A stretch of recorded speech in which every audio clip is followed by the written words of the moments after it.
Voici la Photosmart 5525 de HP. Alors cette imprimante est en fait une Photosmart 5520 avec quelques petites évolutions. Et petit bonus, elle est vendue maintenant avec un câble USB et du papier photo. Côté prix, elle coûte environ 100 €. Le premier point fort, c'est l'impression. Alors en bureautique, elle n'est pas très rapide, mais par contre, elle offre vraiment une bonne qualité. Et pour imprimer les photos, elle est plutôt véloce et la qualité est plutôt satisfaisante. Signalons au passage qu'elle accepte les photos sur des cartes mémoire SD ou memory stick, mais en revanche, elle n'accepte pas les photos sur une clé USB. Deuxième point fort, le coût d'utilisation. Alors cette imprimante utilise 4 cartouches séparées et nous avons mesuré un coût vraiment raisonnable tant en noir qu'en couleur.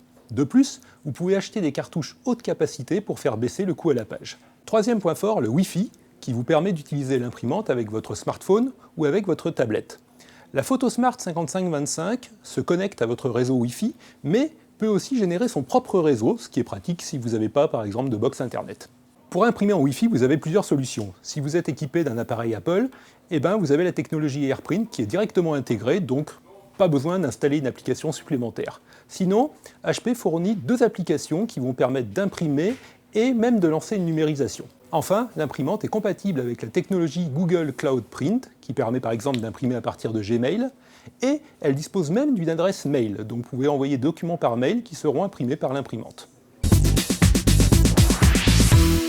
Premier point faible, c'est l'écran. Alors certes, il est tactile, mais il est de petite taille et sa qualité est très moyenne. Ce qui fait que, par exemple, pour visualiser des photos, c'est pas terrible et l'écran n'est pas inclinable.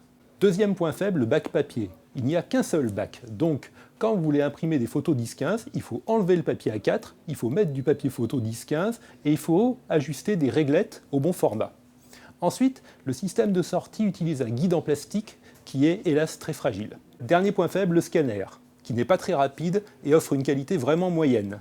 En revanche, il permet de faire des bonnes photocopies.